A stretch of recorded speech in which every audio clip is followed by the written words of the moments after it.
Hello and welcome to Flippin' Through the Internet's #1 Mad Magazine news, review, and interview channel. I'm Patrick, and I am extremely excited for this live interview that I've somehow managed to put together. Sorry, I just I'm not a good host. I just took a big swig of LaCroix, and now I feel like I have to burp. Anyway, I'm just going to dive right into it. Today's guest is Bill Morrison, who has worked on everything. It seems like Disney, The Simpsons, Futurama, co-founder of Bongo Comics, a comic artist and writer, and former executive editor at Mad Magazine. Please welcome Bill Morrison. Hi, Patrick. How are you? Hello. I'm doing great. How are you? I'm good. You forgot the Beatles. Oh, the Yellow Submarine Project. I thought, you know what? I thought if we added that, it would just sound like gloating. So it sounds pretentious. Yeah. When you say Simpsons, Disney, and Beatles, it's too much. Yeah. You have to stay humble. That's well, that kind of, your resume is pretty incredible. You've worked on so many things that have had like just big cultural impacts. And is there do you have a favorite one? Do you have one that's like especially close to your heart? Wow, that's a good question.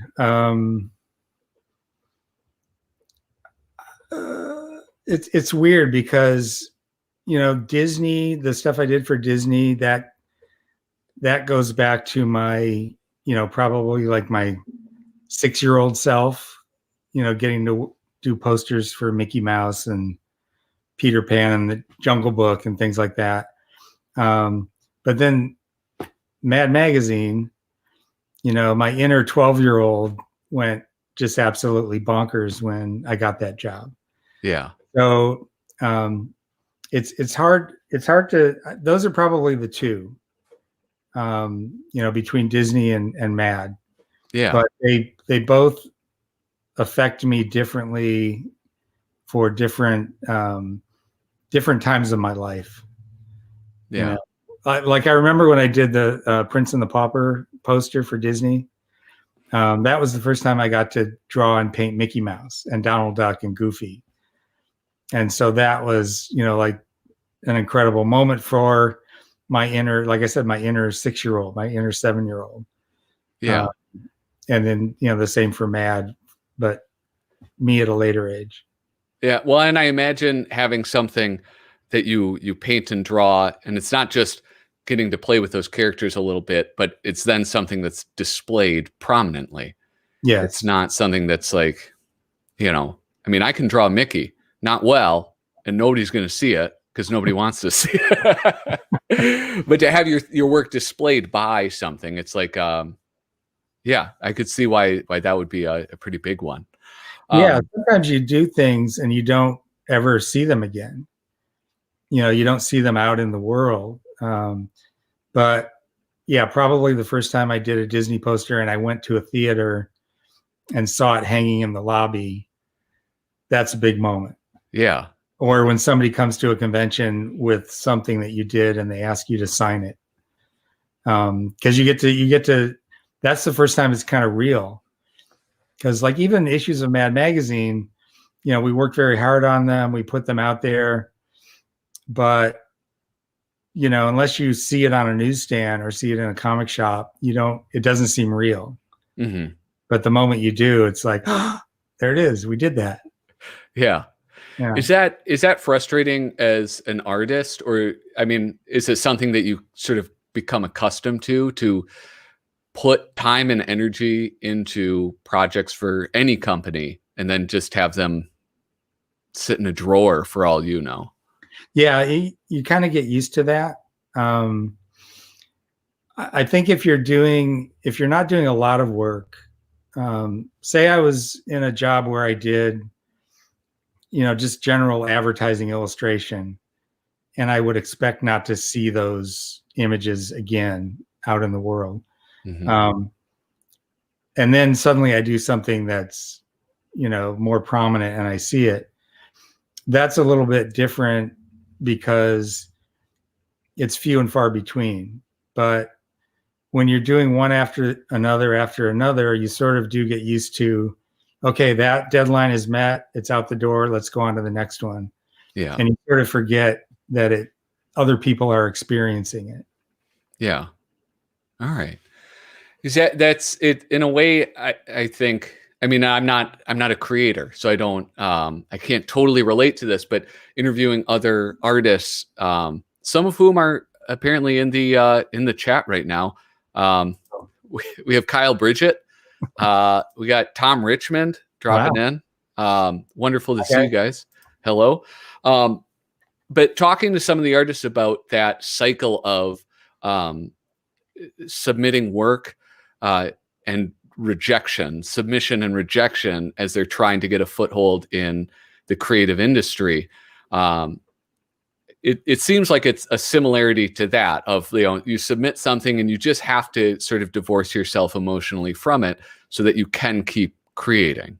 Yeah. All right. Yeah, I think that's very true. But when you're actually doing it for a living, consistently, unfortunately, that just sort of happens naturally. Mm-hmm. I would like to say that I get incredibly excited, every time I finish a job and I search it out and I look for it on the newsstands or in a comic shop or in a movie theater or whatever. But I think just the nature of having consistent work and deadlines, you don't have that luxury. You just, it's you just have to put it out there and then move on. Yeah. Yeah. I want to go back to your resume because there was something that you were involved in that I didn't realize you were involved in until I started reading about your past work. And that is, I did not know you had such a big hand in Futurama. Oh. And I mean, I grew up on The Simpsons and I love The Simpsons. Like, I think most people who live in this world, like there's this very strong nostalgic connection to that. But for me, like the Futurama was huge for my sense of humor, and just the design elements were just beautiful. And I found out I have you to thank for that. Really, you had a huge hand in a lot of that art direction, right? Yeah, I was the art director on the show for the first 4 years. However, I started working on designs with Matt Groening before he pitched the show to Fox. Mm-hmm. So I worked with him, collaborated with him. He would feed me a couple of sentences about a character, like what this character is supposed to be. Yeah. And then I would do some sketches. They would be not what he wanted. But I knew that because my job was sort of to show him what he didn't want so he could figure out what he did want. Yeah. So he would look at like a drawing of Leela and he'd say, no, this isn't right. That's not right. I like the hair. Let's keep the hair. And then he would do a drawing and say, how about more like this? How about a rounder nose? And how about, whatever. And then it would go back and forth. And then we would, ultimately come out with something that he was happy with. So I went through that process, and then he sold the show. Fox bought it. They hired Rough Draft Animation Studio. They started hiring all the writers. The next thing I know, Bongo, where I'm still working, mm-hmm. is being moved into a different building so that we can be with Matt where he's at now with the Futurama offices. So I was right down the hall from him. I'm not working on the show because they've got, all these brilliant animators and stuff. However, the producers knew I was there, and they would come down the hall whenever something either wasn't working right design-wise, or there was something that Rough Draft was too busy with, and they just needed an extra hand. So every day I was being given extra work to do in addition to my Bongo stuff, for Futurama. And it was fine. I mean, I loved doing it and everything. But after a while, it got to be literally a second job. Yeah. I was working late hours, trying to finish my bongo stuff and then work on Futurama. So finally, I thought, I should talk to one of the producers and just let them know, hey, I love doing this, but, I really feel like I should be compensated and probably given a title on the show, just because I'm doing a ton of work now. Yeah. And they totally agreed. They were like, yeah, we've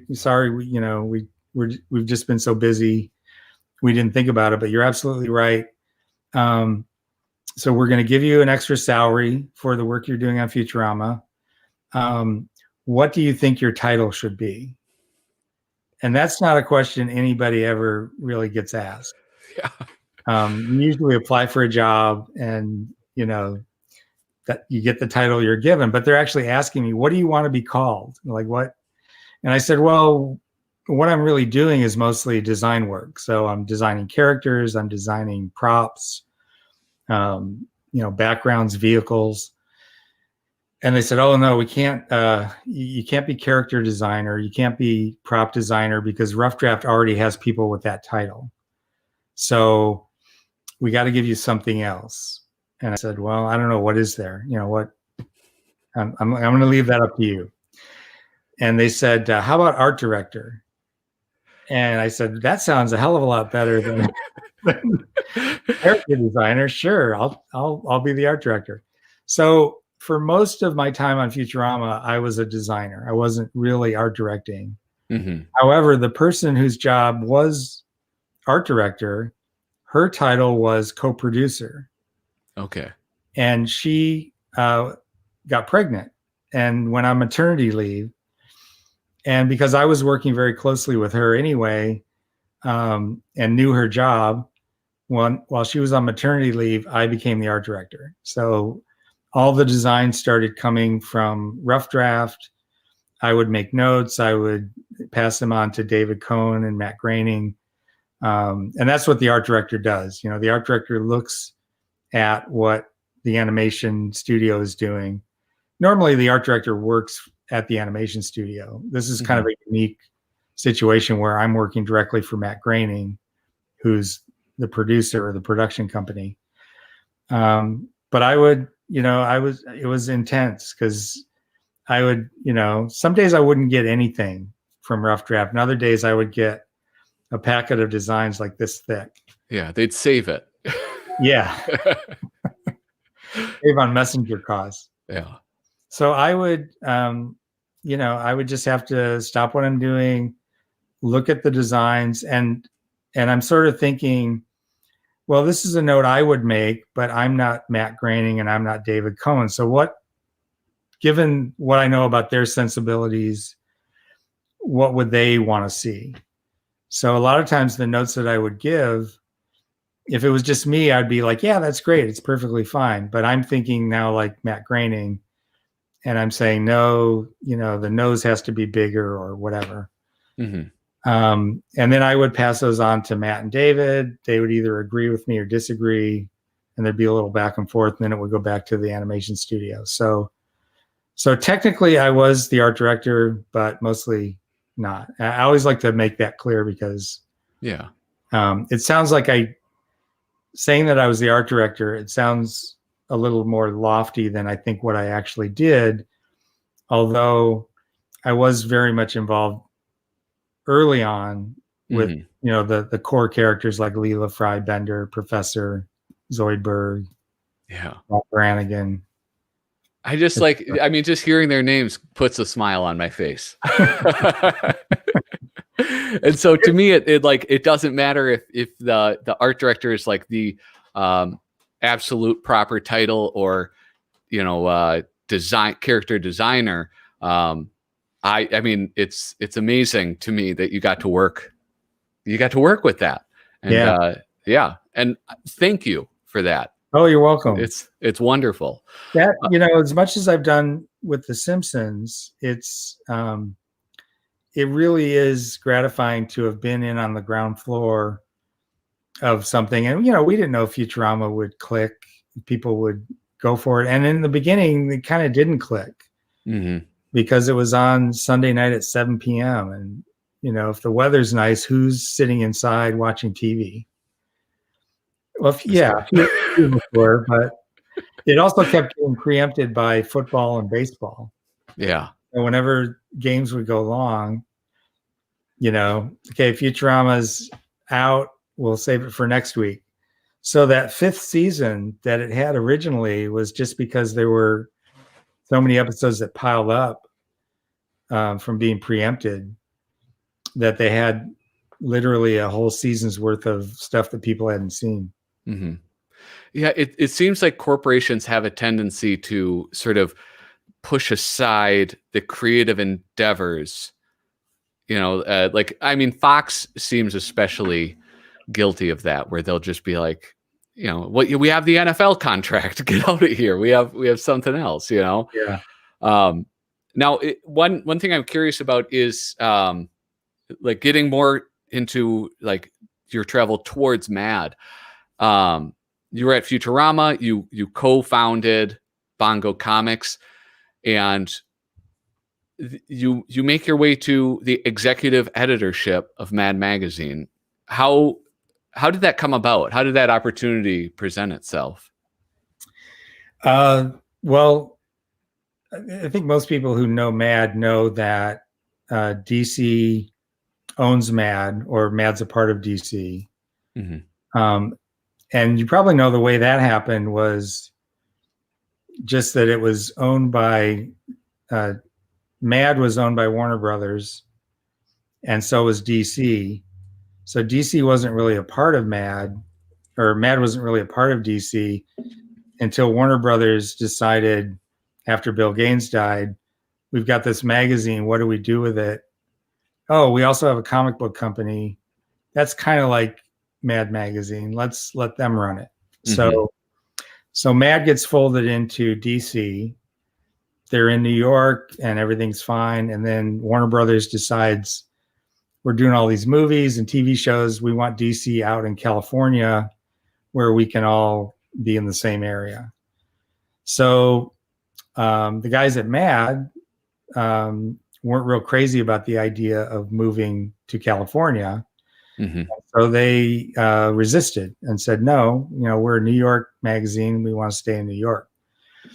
So the way it was told to me was that after some back and forth, DC finally relented somewhat and said, okay, we're all moving now. We'll rent some office space in New York for Mad, and you can work there for, the time being, but we're going to have to actively find a crew of people in California to take over.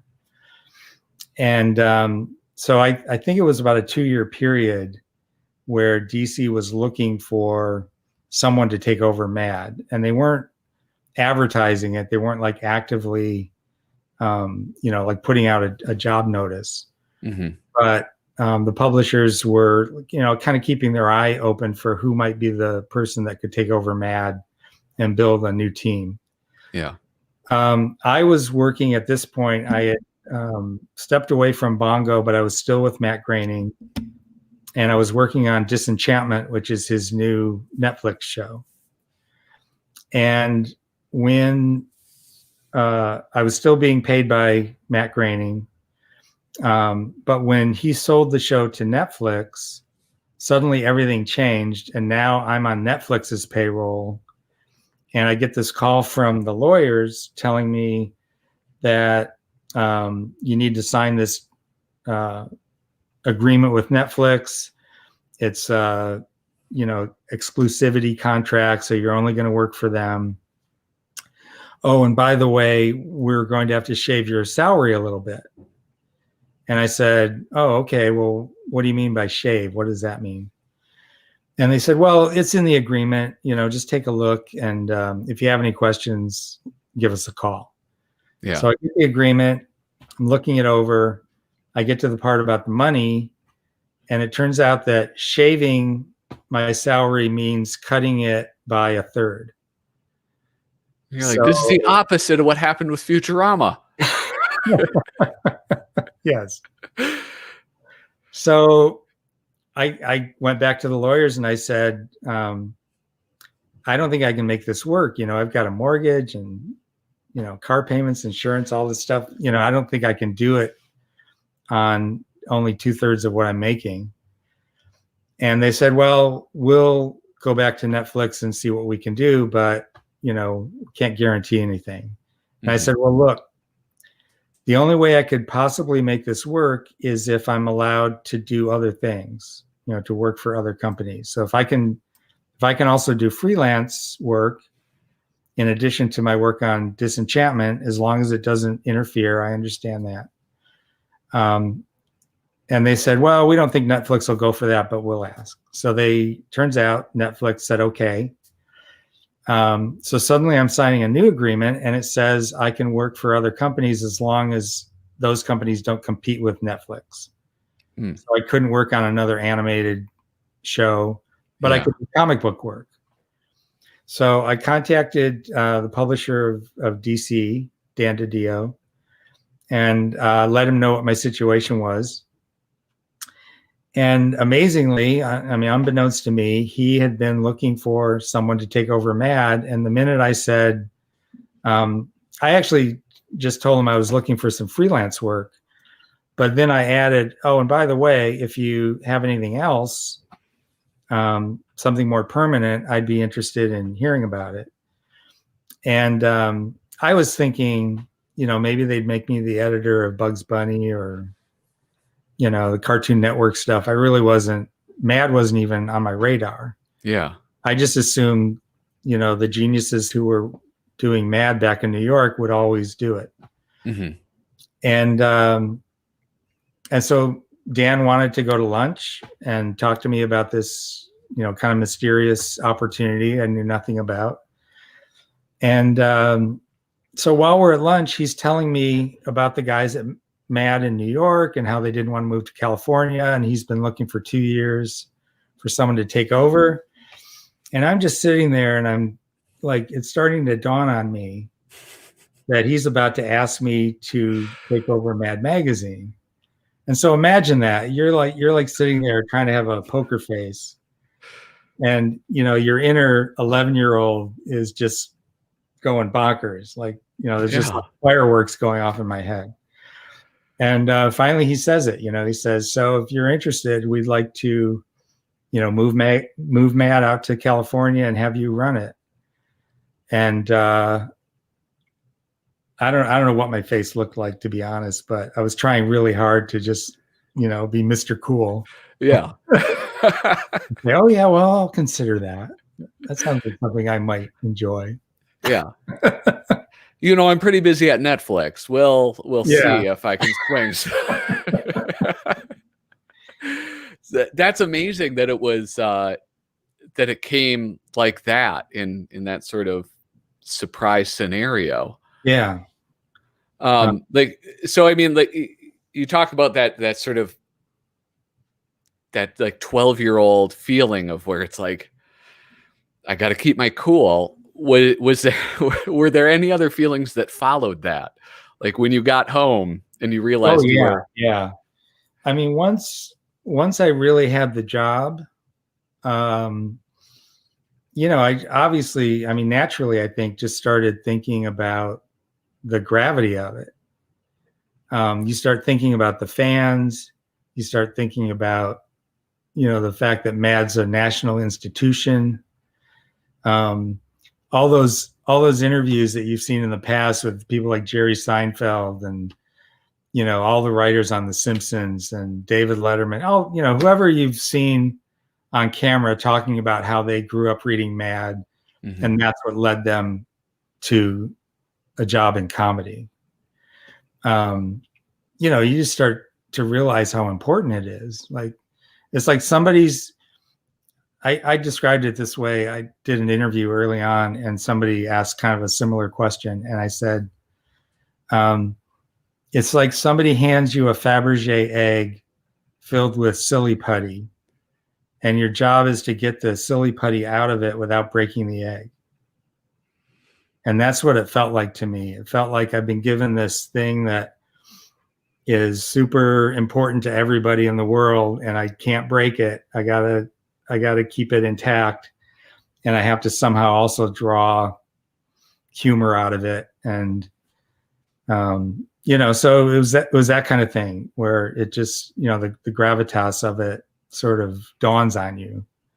Yeah. And it was like that really throughout my time there. Just always thinking about, they told me early on that they wanted me to change Mad and make it, kind of like make it relevant for modern audiences. But I was also told that we had a strong subscriber base and they didn't want any of those subscribers to go away. So, and I know who those subscribers are. They're people who are hardcore Mad fans. Yeah. Who don't want it to change. You really want it to be, something they relate to and something they love. And, so I had to, figure out, how do I try to attract a new audience and do things that are new and different and maybe a little bit dangerous, but not alienate the people who are already buying it and have subscriptions and, have had for years. Mm-hmm. So it's like going with that Fabergé egg analogy. Now they've taken you with the Fabergé egg and they've put you in a minefield and said, do both of these things at the same time.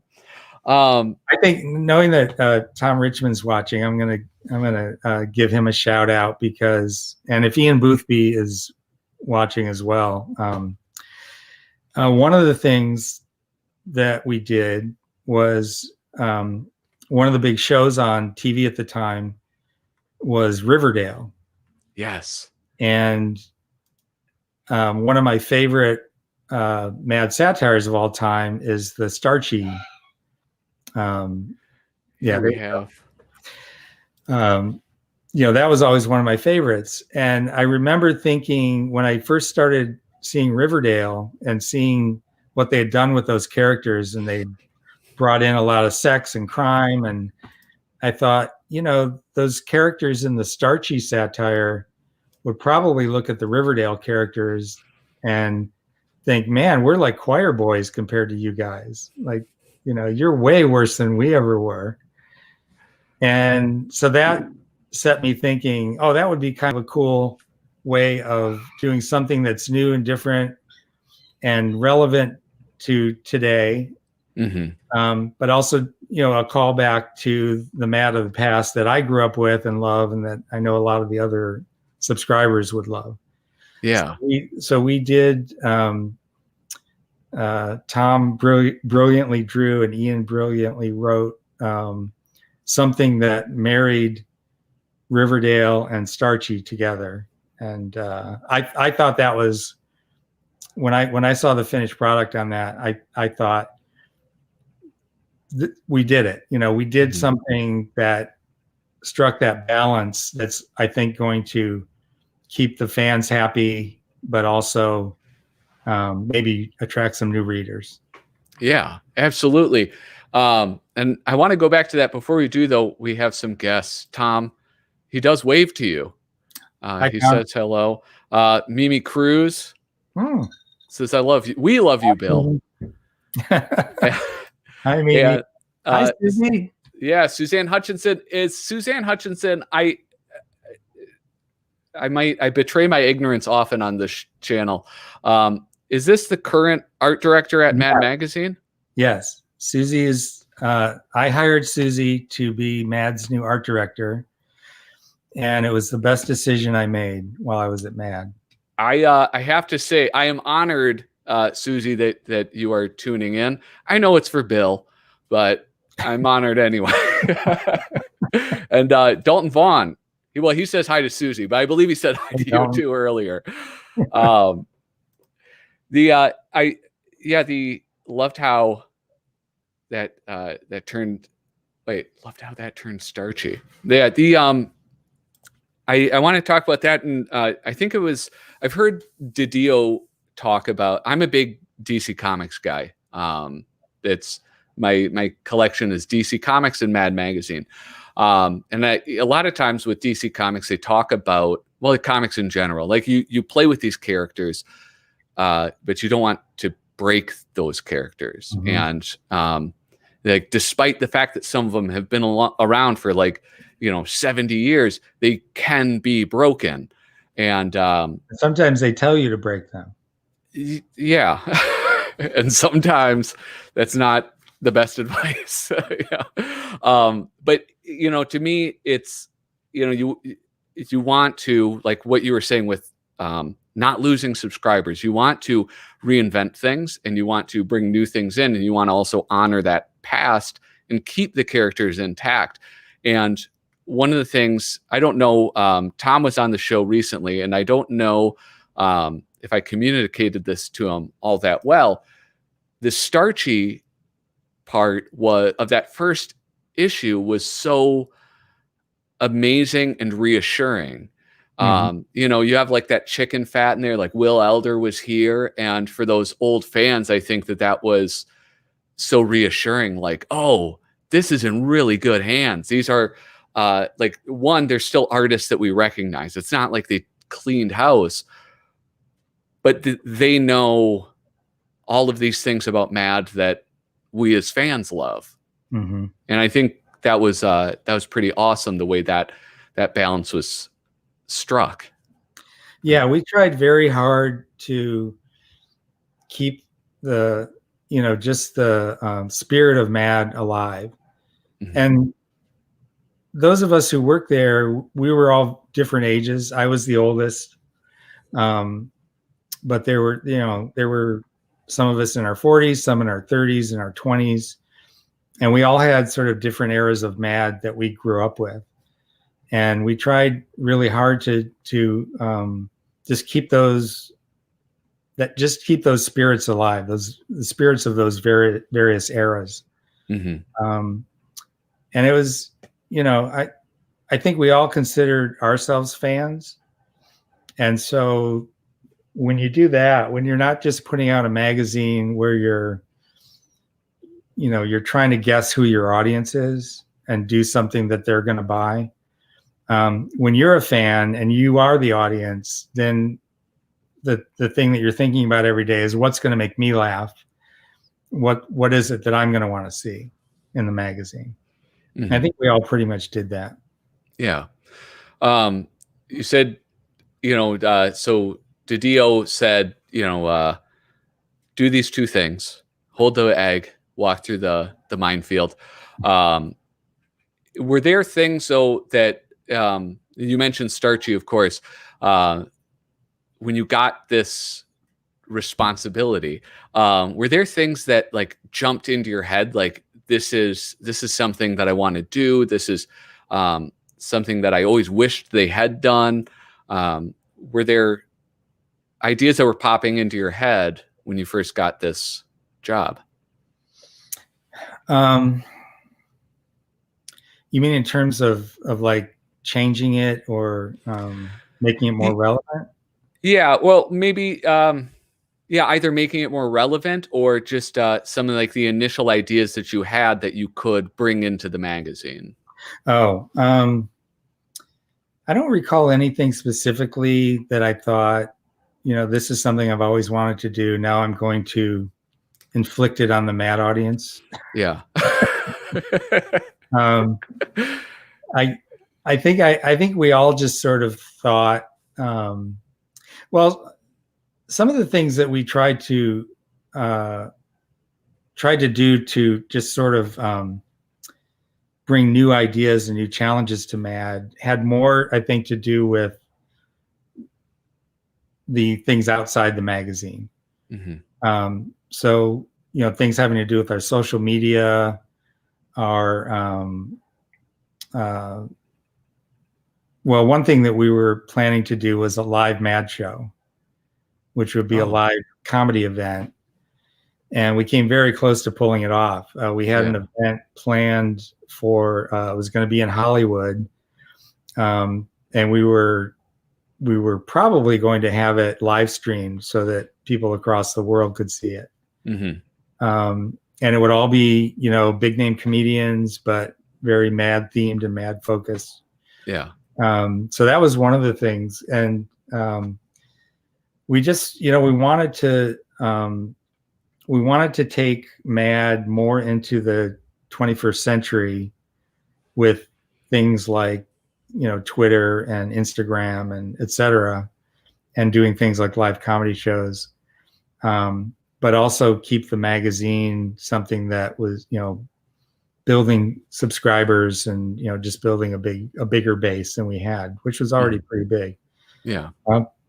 So I guess I would say that more of the new ideas and new things that we wanted to do were not so much for the magazine as they were for the things outside.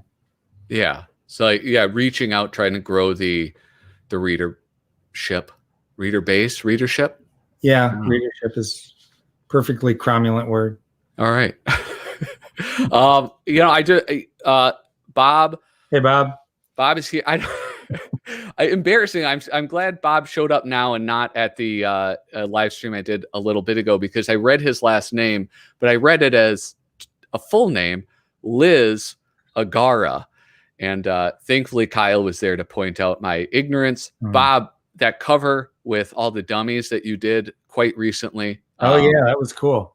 It was amazing. Yeah, I loved that. Absolutely. So Bob, one of the things Bob did was one of the new things we did in the magazine was a section called Patrazibi. And it was like a magazine within a magazine. Mm-hmm.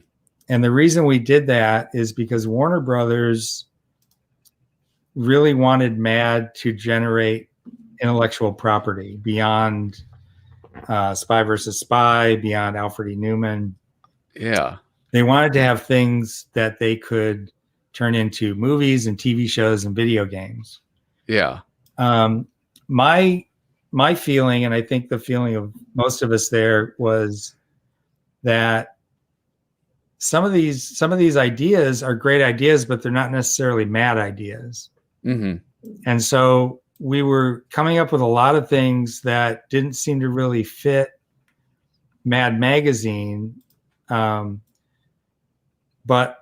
could be turned into really good TV shows, movies, and video games. Yeah. So we thought, why don't we create like a special comic section within the magazine? We'll make it like a magazine within a magazine. Mm-hmm. And that's where all of these new ideas will be launched and hopefully live on.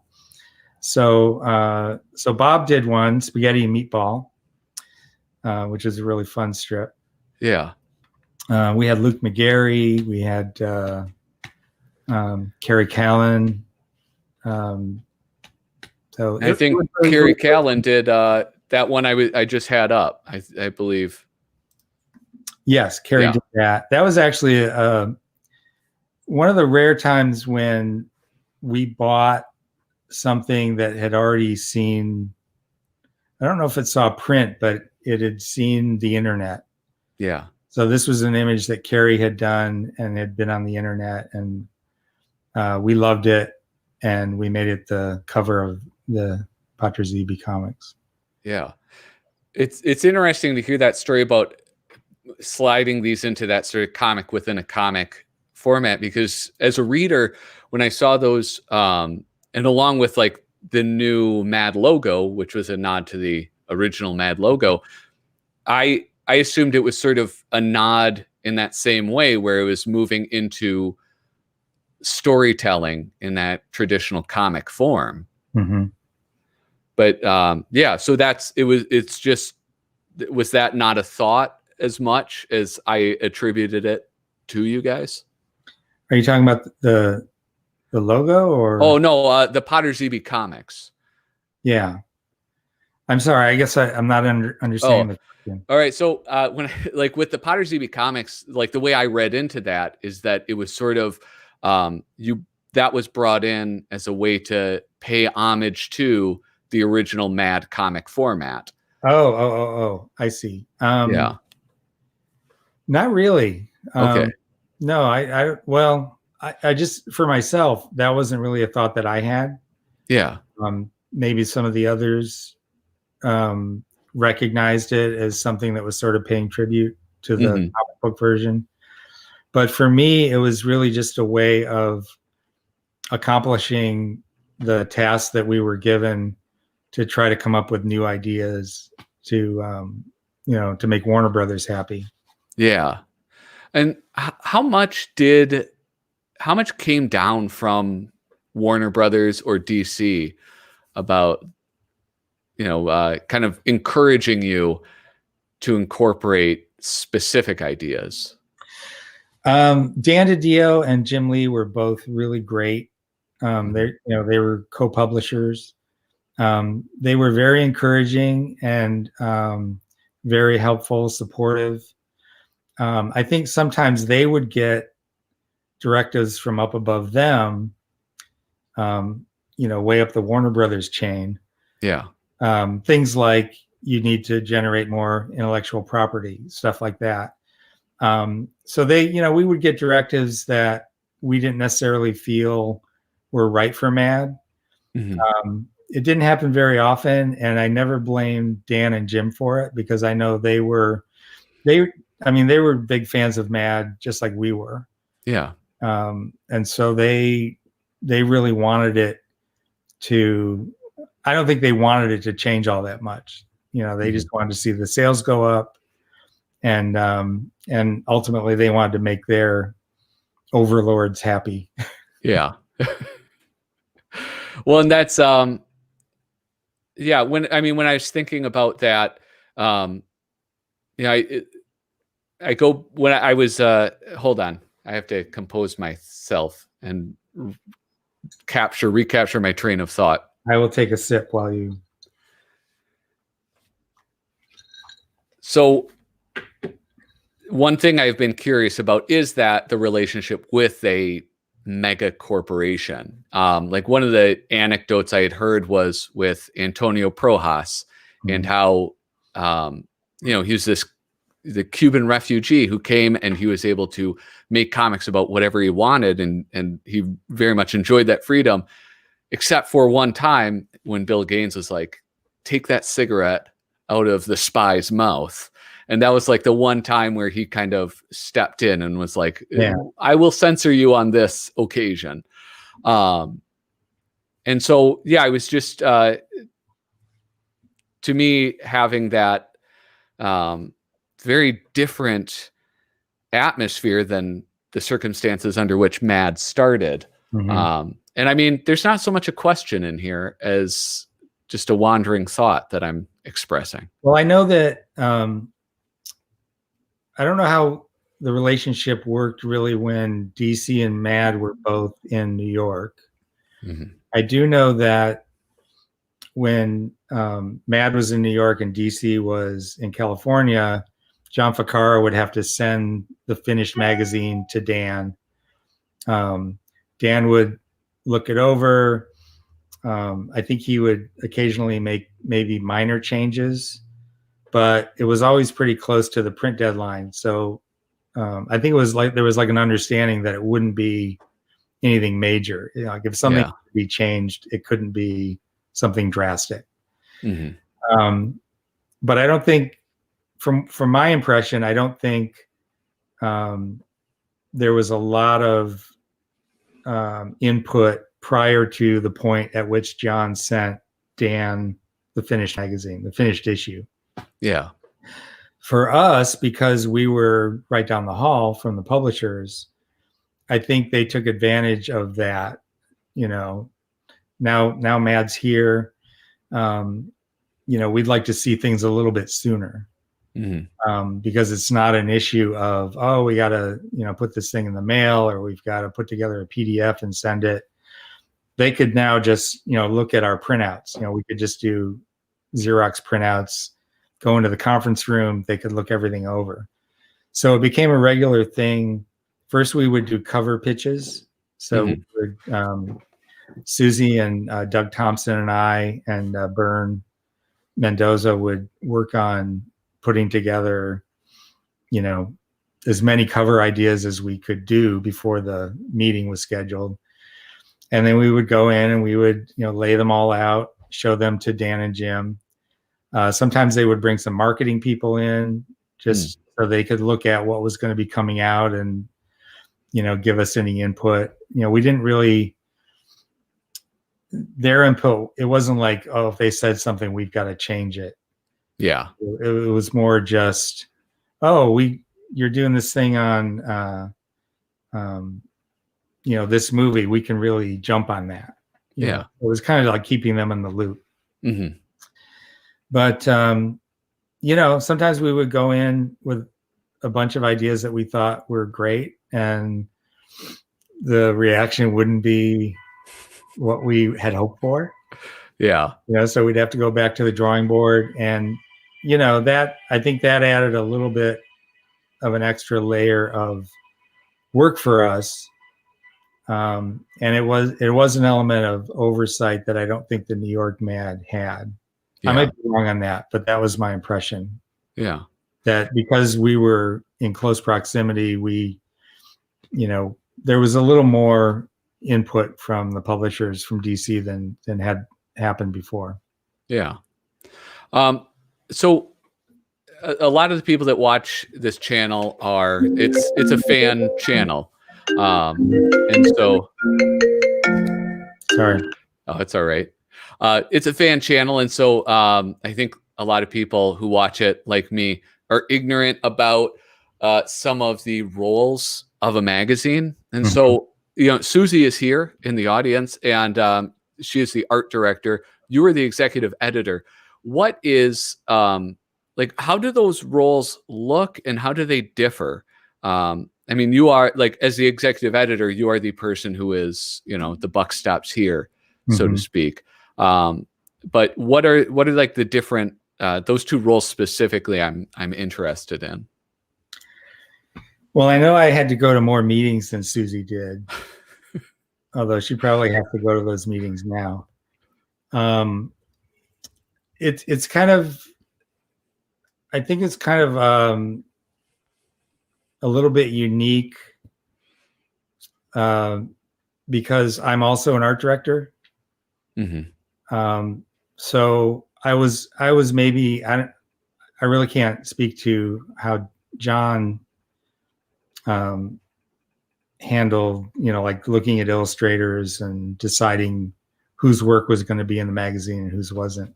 Yeah. I tried very hard to keep my involvement more in the editorial and let Susie and Doug and Vern do their thing, and not meddle as an art director. So it was kind of like, well, I got to take that hat off because I have an art director. I've got to give her the freedom to do her job.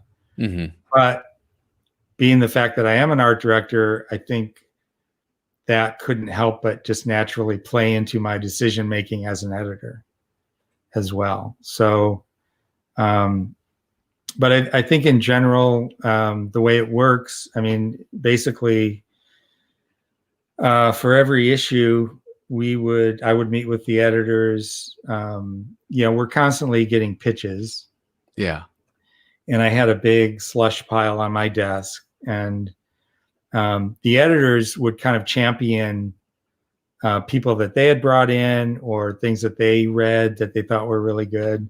Mm-hmm. So I would get a lot of pressure from my editors to read something I hadn't read yet, or to reconsider something that I might have rejected because they thought it was really good. One example was the Ghastly Gun Tinies that we did in, I think it was issue 4. And that was the Edward Gorey satire on gun violence in schools. And I remember that. Yeah. Yes. Very powerful. I think it was one of the best things we did while I was there. And Casey Boyd was the editor who was sort of championing that piece. And it sat on my desk. I hadn't read it. And Casey came in one day and he had a fresh copy of it. And he said, "You need to read this." Mm-hmm. And I said, okay, I'll get to it. And he goes, "I'm going to stand here until you finish reading it." And he did. He stood in my office. And I'm like, okay. And I read it, get to the end. I'm like, wow, this is really amazing. He goes, we have to do this, right? And I said, yeah, let's do this. So from that point, once it's approved, the editor makes maybe some changes or gives the writer notes, and there's some back and forth. But then, that piece went to Susie, Mm-hmm. and now it's Susie's job to find the perfect artist to do this piece. And luckily, she had just seen samples from an illustrator who had done, Susie's going to correct me on this. I can't remember if he had done something similar, like an Edward Gorey style, or if he was just really good at imitating other cartoonist styles. I can't remember which it was, but anyway, Susie found the perfect guy.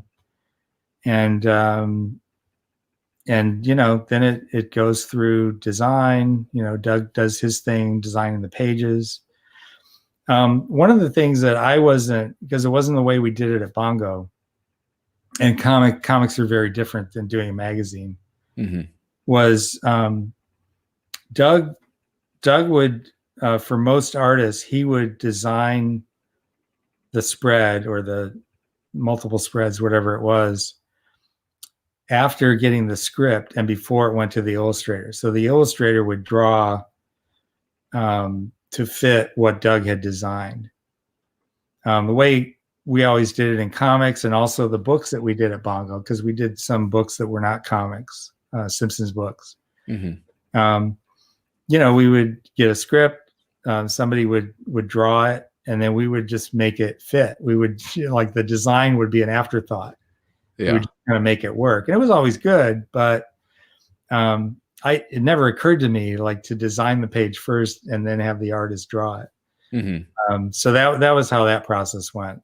So once it was written and approved, it would go to Susie and Doug. Susie would find the artist, unless it was something that, we already had an artist. If it was a regular thing, like Tom, doing the movie satires. Yeah. Do we have Matt Cohen and Mark Palm? Yes. All right. Thank you, Susie. I couldn't remember Mark Palm. Yeah. And then if you're watching, I'm sorry. Here we go. Kyle chimes in. I worked with both, and Burbank was more fun, the editorial and art director staff. So do you have anything that I'm going to go, like, after this interview, go and find issue 4 and reread that, because that's one that, totally fell out of my memory, but I remember reading that and just being like, totally blown away, because it was like poignant and funny and dark. And I love Edward Gorey. He did the intro to like Masterpiece Theater or something, didn't he, do on PBS? In addition to all of his collections. Right? I'm not sure, but that, yeah. I know he was he did stuff on TV. It was like a personality. Yeah. Yeah. But is there anything that you are particularly proud of or fond of that that you put out during your tenure at Mad? Well, I'm very proud of that piece. Yeah. When I was reading Mad growing up, I was always aware of the fact that Mad, I had my favorite things. Like, I loved Don Martin, and I loved Sergio's stuff. I loved the Shadow Nose, and I loved Horrifying Cliches. Yeah, Paul Coker. Movie and TV satires. But then every so often you would come across something that wasn't funny, but it would stick with you. You'd be like, oh my God. Like when Johnny Comes Marching Home. I don't know if you remember that. It was a back cover during the Vietnam War. Oh. And it was about soldiers coming back after the war and having drug habits. And so it's this illustration of a soldier coming down Main Street, and there's like a parade and banners, welcome home, Johnny. Yeah. And he's got, instead of a rifle, he's got a big syringe. And stuff like that just as a kid, that just like hit me between the eyes.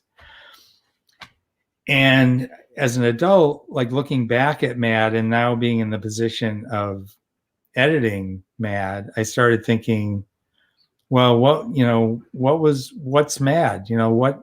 What is it? Is it, is it just poking fun at movies, or is it just slapstick comedy and gags? But one of the things that to me was very much Mad was that social satire that I think Nick Maglin was probably very much responsible for during that time when I was growing up. And I just remember thinking, that's also a part of Mad that we shouldn't neglect. We shouldn't do it all the time. People will get bored. People will get turned off if, we get super serious. Yeah. But every so often we should have one of those pieces that just makes you think. It doesn't make you laugh, and probably shouldn't make you laugh, but it's clever and it's witty and it makes you think about a problem that we have in our society. Yeah. So that piece, the Ghastly Gun Tinies, I think is one. Also in that issue, we did a parody of Svengoolie, the MeTV horror show host. And I remember thinking, I'm a big fan of Svengoolie and I watched MeTV. I had no idea how many other people did. I didn't know if it was a big enough thing for Mad to really do or not. But I thought, it's worth doing. And we did it. It's weird because we didn't do a satire on Svengoolie. It's not a guy called Svengoolie, or it's not somebody different. It's actually him in the magazine. Yeah, which is kind of a callback to Bob and Ray and Ernie Kovacs and celebrities who were in the magazine. Danny Kaye. Yeah, there were big time TV and movie celebrities who did pieces in Mad. And I thought it was kind of a callback to that, but also we can make fun of the network itself. And so we did this thing where we mashed up the kind of movies that Svengoolie would show with the TV shows that were on MeTV. And there were some great pairings. I mean, a lot of them worked really well. I think my favorite might be the Creature from the Black Lagoon and Gilligan's Island. Yeah, I'm surprised that they didn't do an actual crossover on that show. Yeah, well, maybe it wasn't a Universal show because. Oh yeah. Because Uncle Gil was on the Munsters, so they used the creature, the mask and everything as a character on the Munsters. Yeah. The was Svengoolie, was he actually involved in that bit? Yeah. For the magazine? Okay. Yeah, we reached out to him, and for one thing, if we're not doing a satire of him or a parody, you got to get permission. You can't just represent somebody as themselves, unless it's Donald Trump or like a political figure. But unless if you're not taking liberties and changing it and making it, a joke and a parody, then you really have to work with them. And we wanted to anyway. We wanted to get his permission. We wanted him to love it. Yeah. And he was great. We worked mostly with Jim Roach, who was his producer. And I don't think we really had any, we didn't get notes or anything, we just sent him what we were doing and he's like, this is great. I love it. And he's like, I'm so amazed that I'm going to be in Mad Magazine. Cause he's a fan as well. So. Well, yes, I'm from the Midwest, and I remember growing up knowing about Svengoolie. Like my uncle was real big into B movies, and I remember him talking about Svengoolie. And so then when he appeared in Mad Magazine, I was like, what? He exists outside of outside the central time zone? Like I had no idea. I think back then he didn't, but thanks to Meet TV, he's, nationwide now. Yeah. And it made me feel very cosmopolitan to know that he could reach Mad Magazine. Yeah. Tom Richin. OMG, I get people. That was not your voice, Tom. That I get people asking me about that Svengoolie piece all the time. Yeah, beautiful artwork by Tom Richmond in that one. Gorgeous. I'm lucky enough to own a page from that one. I got the Batman page. Woohoo! Yeah, I'm a Batman fan. Who has Starchy? That's what I want to know. Oh my God, he had to have held on to that one, right? Oh, you mean the original or? Yeah, well, no, Tom Richmond's Starchy. Yeah, I think Tom told me he sold the whole thing to one collector. Oh, okay. Some lucky duck. Maybe I'm wrong, but I don't think he piecemealed that one. Yeah. Yeah, that was great though. That's a treasure right there. But yeah. And by the way, Tom did an amazing job of aping Will Elder on that. And the fact that he can go so seamlessly from just that Will Elder style into his style, doing the Riverdale part. That's one of the great things about being in that job is when the artwork comes in. Because, when it's a script, you sort of imagine how it's going to look and you hope it's going to look really good, but it doesn't always. But the day that the artwork arrives, and now it's digital, you just get it electronically. Yeah. Back in the day, it would be like Christmas morning because you'd get a package you'd have to open. Everyone would gather around. Yeah. But it's still kind of like Christmas when you open that email and you see those pages, and when they're that good, it's like you start calling everyone into your office. Everybody come here, look. That is awesome. Yeah. Grant Geisman owns all the Starchy art. Yes. I didn't want to out Grant as having owned it, but all right. Since Tom did, I'm off the hook. All right. Now, like one thing that you kind of brought up is that the balance when you're, so you don't want to like overdo like a certain type of humor or messaging. And like one thing that I noticed is, and I'm curious if this was a deliberate choice or just happenstance, is that like the post reboot, the Trump material dropped. Like for a while, every single cover, it seemingly, I'm exaggerating, but it seemed like before the reboot, he took up a lot of space in Mad Magazine. Was that like a conscious decision or was that me imagining again? Well, I don't know about the insides of the magazine, but I know that, because I had to look at all the sales figures. Yeah. It wasn't the funnest part of my job. Yeah. But like every month I would, get the latest sales figures, but it would show like going back 2 years. So I was able to look at, how did this issue do compared to this issue, compared to this one? And the ones with Trump on the cover all bumped up.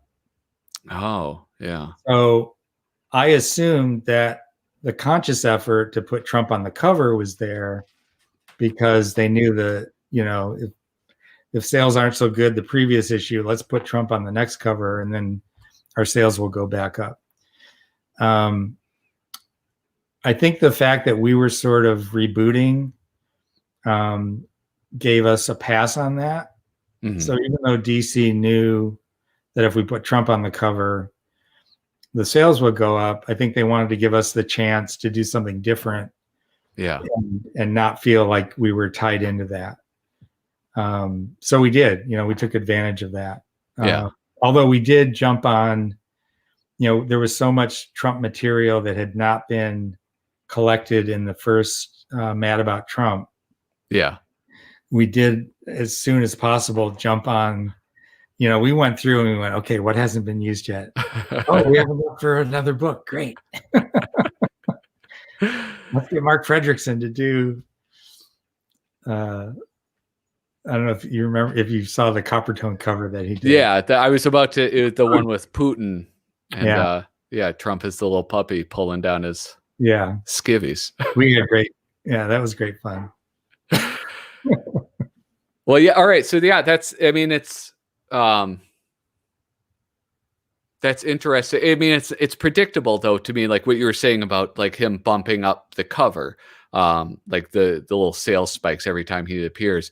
Like you also existed professionally in the world of comic books, and like with the big two especially, they like to do that, like do a number one to really boost sales. Mm-hmm. Like the reboot, I can kind of see like you're moving, you want to show a distinct shift. Was that like the idea of doing it as a number one? Do you think that like, did that come from the comic side? Were you involved in that decision or? Yes. There was a lot of debate over that. Mm-hmm. And not just from us. I mean, you know, Dan and Jim were not really sure. Should we do a new number one, or should we just keep the numbering? You know, will the fans react positively or negatively? Will doing a new number one really affect sales or not? You know, we know it does with comics, but will it do that with a magazine? Who knows? Yeah. Ultimately, I think the decision was made to do it just because, look, we're a new team, we're in a new state, we're trying to say we're rebooting the magazine anyway, you know, with the new staff, and we're trying to give it, you know, just attract a new audience, etc. So I think because of all those things, it just sort of made sense to do it as a number one, even though we thought, you know, there might be some blowback on this. Yeah. And then we decided to just kind of play with it. And I don't know if you remember, we had the Al Newman. So we announced that we were, with this beautiful smile, his teeth and his eyes, and you know, so we're getting rid of Alfred E. Newman, and this is the new mascot. And we had a lot of fun with that because we wanted fans to start going, "What the hell? Is it a joke? Are they really doing this? You know, is it?" Yeah. We wanted to kind of sort of shake people up and make them not sure what to expect. Yeah. Well, listen, I am ashamed to say it worked. I was like, I posted something on Instagram, and my aunt was like, "You dope. Do you really think they're going to change him?" And I was like, "I don't know. I'm emotional." So yeah, I love that. I still, I want a poster of that now, because there was like this shock when I saw that. And then I was shamed by my aunt. I hope she's watching and she knows that, you know. Yeah. But I have a question about like, I'll share right now the features like this, like the Weisenheim Museum.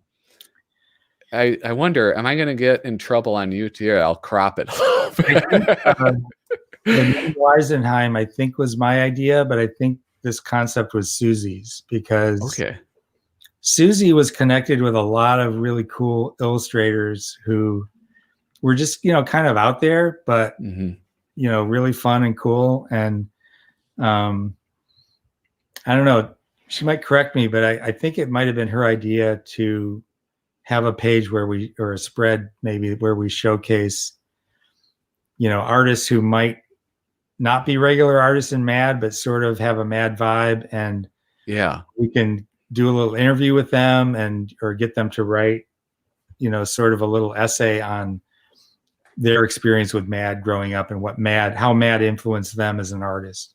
Yeah. Ron English. So great. Yeah. Well, here, before I forget, Susie, I would absolutely love to have you on for an interview. I think there's Susie on. Yeah, I would. I think there's a lot that I could learn about Mad Magazine and all of this stuff. So, you came up with the title, Bill. I did. Okay. It has been officially attributed. I'll update the Wikipedia after the interview. Susie, when I first met Susie, she came in to interview with me, and I came out to the lobby to meet her, and she's wearing this leather jacket, and she's got blue hair, and she's carrying a guitar amp. And I'm like, what the hell? She's there to busk or something. Not the hair of the jacket. Yeah. But I'm like, what's with the amp? And she comes into my office, she opens it up, and it's her portfolio.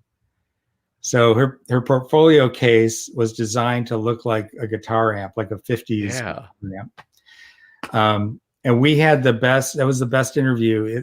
We talked for had to be 2 hours.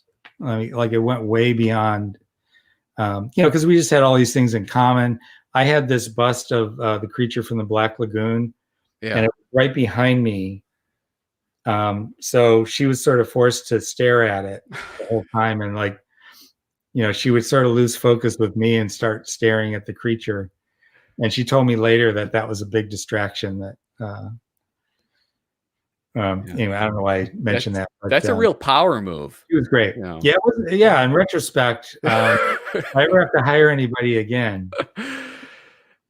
Yeah. You'll have Bela Lugosi behind you. Yeah. Yeah. You brought up Susie bringing in these sort of alternative artists. I had on my channel Andrew Goldfarb. He was a Mad contributor, and now he's the founder of Freaky magazine. And he comes to mind for a few reasons. One is he has this very cool, I don't know if it would be outsider art style, but also he has the what you were talking about, including things that maybe aren't necessarily funny in his magazine. There's one thing, it was the Subterranean Society. I think I bring it up in every single video now. It just haunts me. It was this very dark poem and these weird creatures all emerging, and I still don't know what it means, but I know that I remember it. And I think having stuff like that, like the Weisenheim Museum, where you're bringing in new voices, I thought was an especially exciting part of the new Mad. Is I felt like there were new people being introduced to me. Yeah. Well, that was definitely our intention.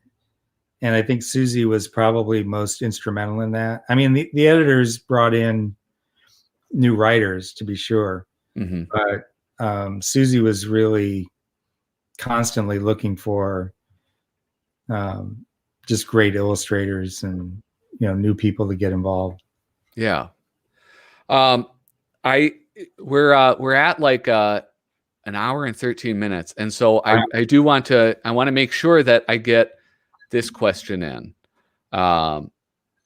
Very recently, Dalton Vaughn went on a tweeting spree.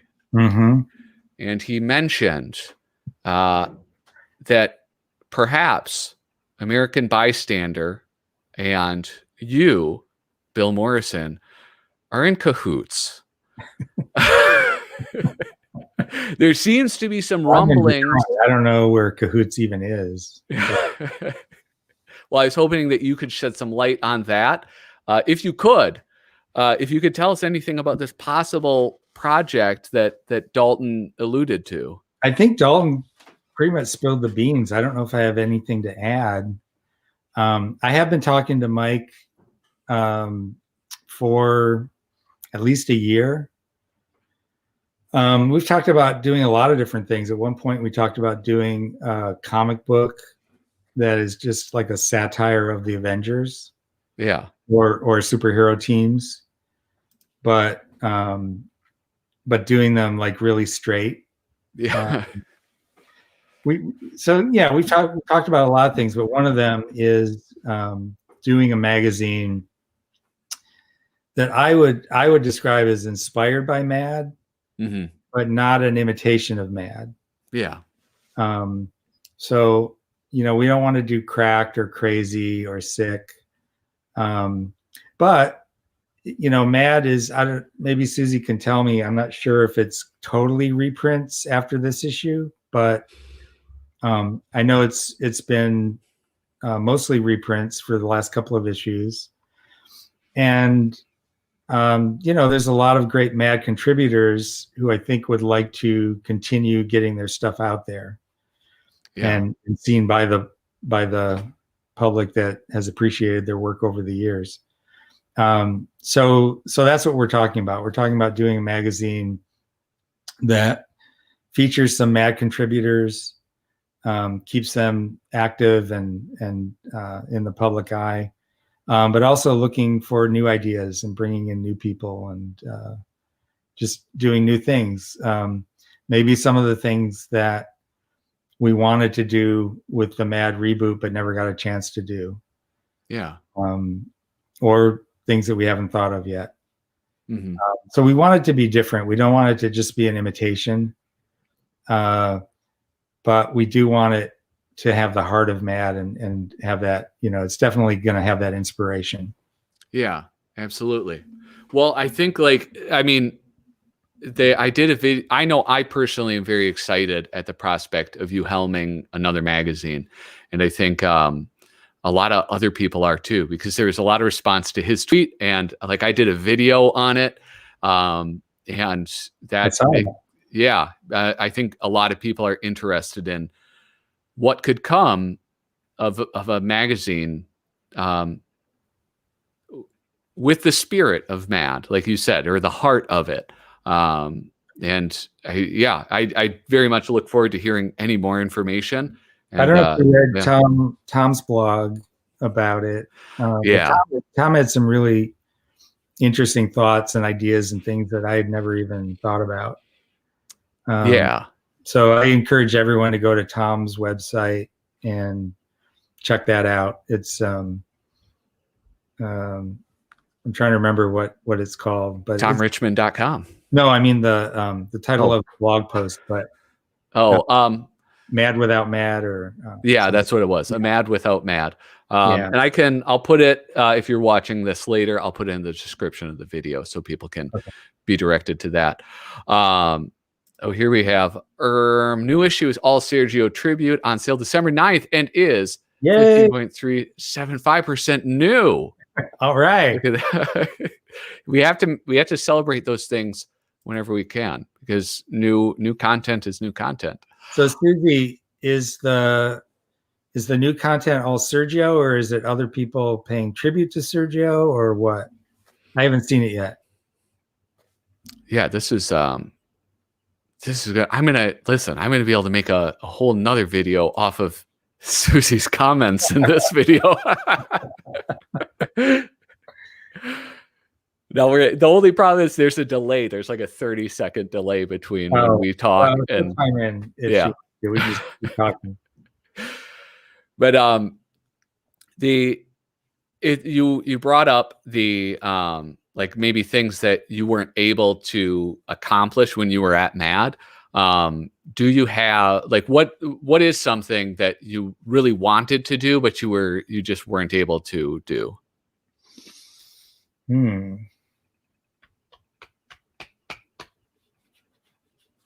I don't know. It's been a while. I think most of whatever those things were, I think they've sort of left my mind. Yeah. I can't really think of.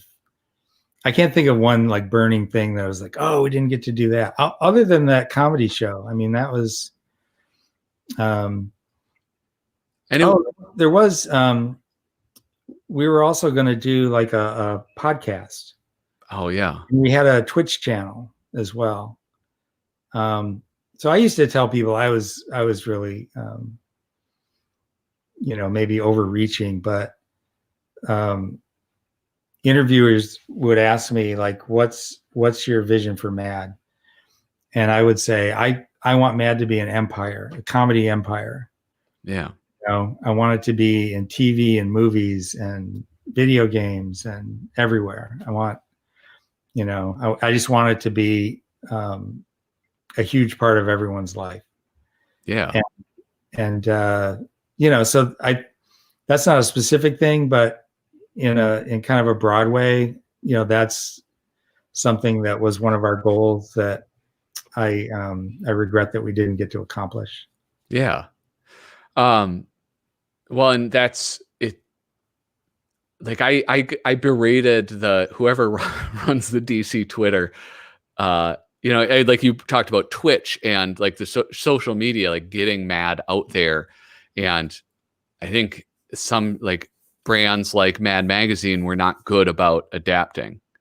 And DC, I don't think is very good still at adapting to it.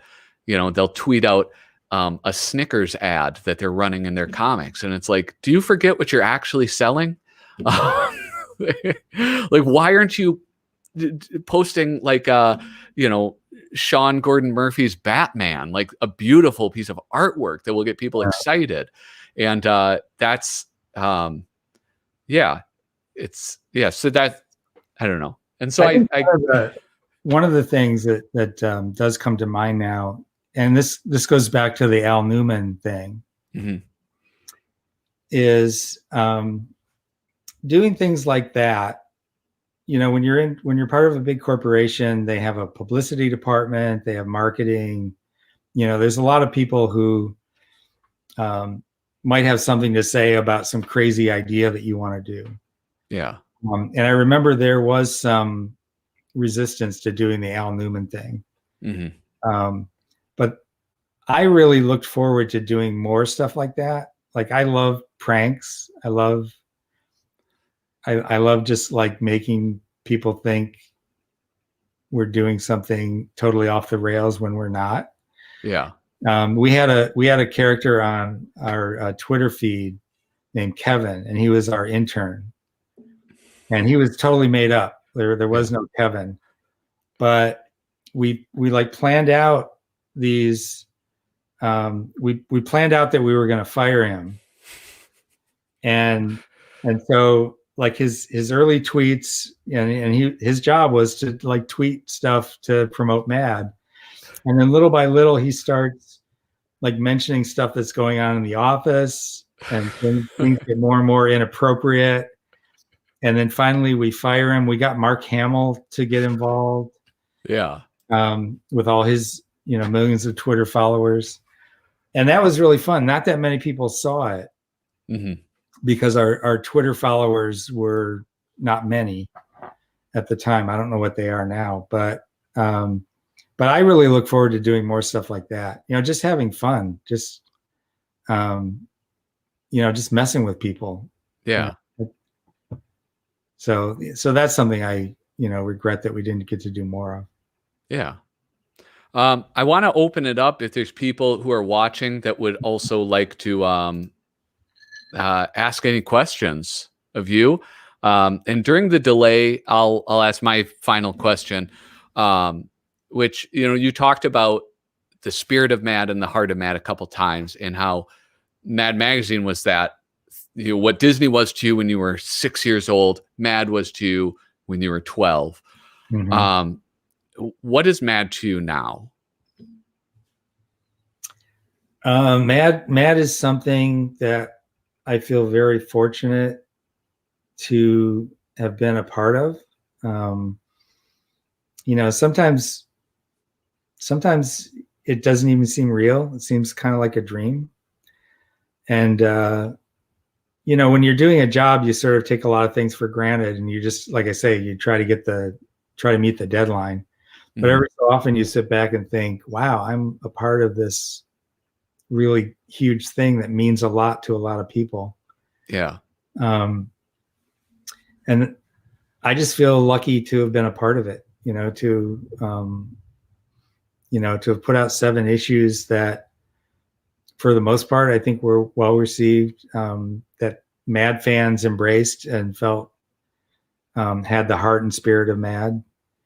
So I'm proud of that. So I just have a good feeling. I just feel lucky. Yeah. Well, I can say that the Mad reboot for me it got me so excited about Mad Magazine.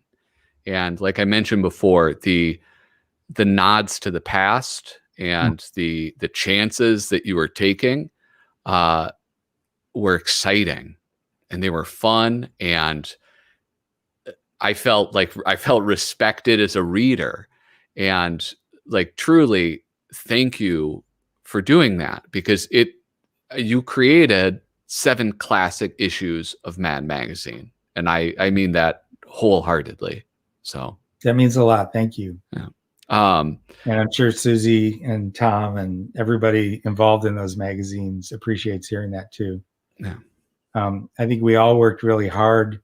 Like I don't want to belabor the point, but it's like if you look at the classic Warner Brothers cartoons, the reason they're so good and so funny is because those people were entertaining themselves. They were doing a job, they were meeting deadlines, and they were putting out these cartoons that went into theaters and entertained millions of people. But when you got right down to it, they were just trying to make each other laugh. Yeah. And that's what we did at Mad. I think we just tried to do something we would like, something we would pay money for if we didn't get copies.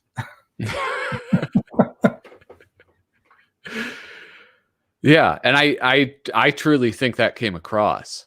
It's I hear that like with South Park. What made South Park so great is like at its core, it's 2 lifelong friends trying to make each other laugh. Yeah. And that's and not really caring what the corporation that owns you thinks about it. And I think we were pretty lucky overall because we didn't have a lot of meddling. So we were allowed to do most of the things that I think we wanted to do. And maybe that was like a honeymoon sort of situation where, we're going to let them go crazy for 2 years, but then we're going to, have to clamp down and pay more attention to what, the zaniness that they're up to. But who knows? I don't know. But yeah, I just think when you have that, when your plan is just to make each other laugh and to do something entertaining that you would pay your hard-earned money for, and you don't have somebody above you telling you can't, trying to throw cold water on what you're doing. I think the results are always great. I think that's true with South Park. It's true with The Simpsons. I remember one of the problems with Futurama was, Matt Groening was the producer of Futurama. He had a company called Curiosity Company. Mm-hmm. Simpsons was different. Matt was the producer and the creator, but Gracie Films owned The Simpsons or produced The Simpsons. Yeah. So Matt wasn't the one that had to go fight a lot of battles with Fox on The Simpsons. Mm-hmm. It was James Brooks and the Gracie Films people who do that. So once Futurama started, he's now not only the creator but the producer. He's, his company is in charge of putting out the cartoon. Yeah. Now he's the one that has to deal with Fox, and they're the ones that own it. So he's got to fight all those battles. And I remember him telling me that a Fox executive, they were having this argument, and he said, well, I was told when I pitched the show and then when you made this deal that I would have total autonomy. That's what you told me. And the executive told him, no. We want you to have total autonomy, but only to a certain extent. So that's the friendly version of the conversation between Boba Fett and Darth Vader. Like, pray I don't alter them further. Right. Yeah. Exactly. Oh my goodness. Yeah. Yeah. If I didn't if a lot of times I have creators on here who are also they're like currently, or they might have a book coming out soon or something.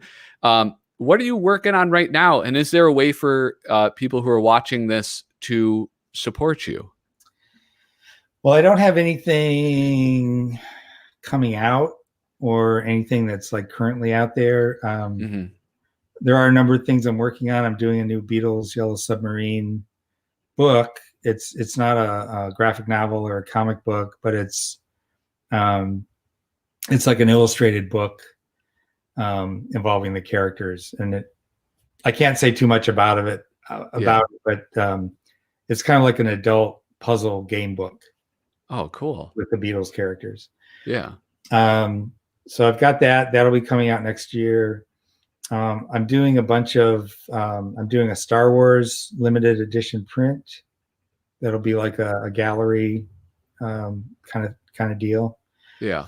And I've been approved for, I did a bunch of Marvel poster pitches for limited edition prints, and I got a bunch of those approved. Yeah. So I haven't started painting those yet, but those are going to be really fun. Yeah. What characters? Can you reveal that? Yeah, Spider-Man, the Avengers, Thor, Iron Man. Trying to remember all the ones I did. Yeah, the main characters that are in the movies, basically. Yeah. Yeah. But I'm not necessarily doing the movie versions, but they want me to stick to those characters. Yeah. All right. But I'm not doing likenesses of Chris Evans or anything like that. Okay. Here we have a question. Were you at Bongo when Radioactive Man #1 was released? Did you have any ethical concerns that it would tear apart childhood friendships? Yes, I actually drew Radioactive Man #1 over Steve Vance's layouts. So Steve wrote the story and did layouts. I did type pencils and inks. Mm-hmm. And I co-wrote, and I drew all of them, all the first 6. But I co-wrote issue 3, which was actually issue number 216.